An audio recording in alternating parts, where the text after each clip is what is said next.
Oh, she's in Detroit. She's in Detroit. She's in Detroit. Come on, Detroit.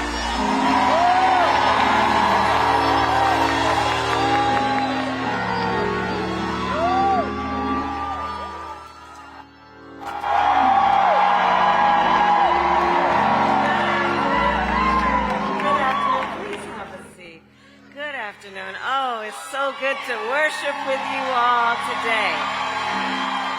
It is so good to worship with you today. Today is a special Sunday for me, and to be here in this home, I just thank everybody. I see a nation determined to turn the page on hatred and division and chart a new way forward. As I travel, I see Americans from so-called red states to so-called blue states who are ready to bend the arc of history toward justice. I see an incredible number of our young people, our young leaders.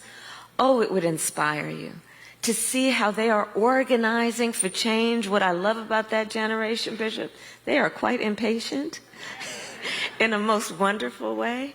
As I travel our nation, I see neighbors helping neighbors who were perfect strangers before, but now neighbors recover and rebuild from disasters. I see voters standing together to defend freedom.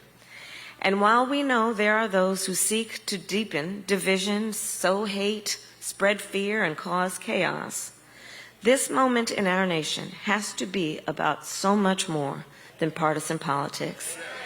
It must be about the good work we can do together, about our fundamental values, and about us as Americans and as people of faith.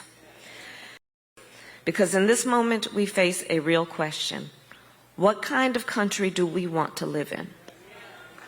What kind of country do we want for our children and our grandchildren? A country of chaos, fear, and hate, or a country of freedom, justice, and compassion? And the great thing about living in a democracy, as long as we can hold on to it, is that we have the power, each of us, to answer that question. So I'll close by saying, let us answer then, not just with our words, but with our works. Not just with our faith, but with our feet as we walk to the polls.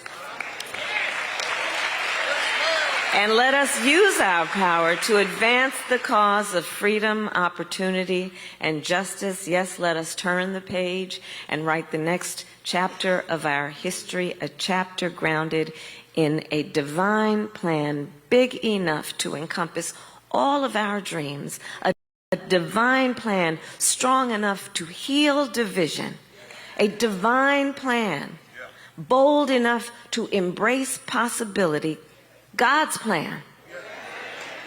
And in these next 2 days, we will be tested.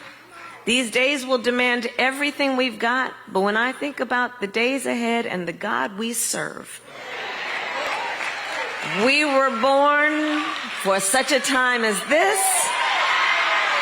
The road ahead won't be easy, but in times of uncertainty, we are reminded weeping may endure for a night, but joy cometh in the morning, and church morning is on its way. God bless you, God bless Detroit, and may God bless the United States of America. I thank you.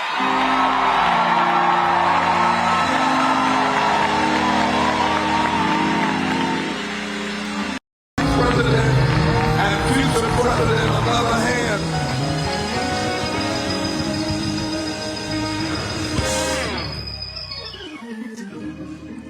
While you're yet standing, I just want to read a word of scripture to you, and then I promise to be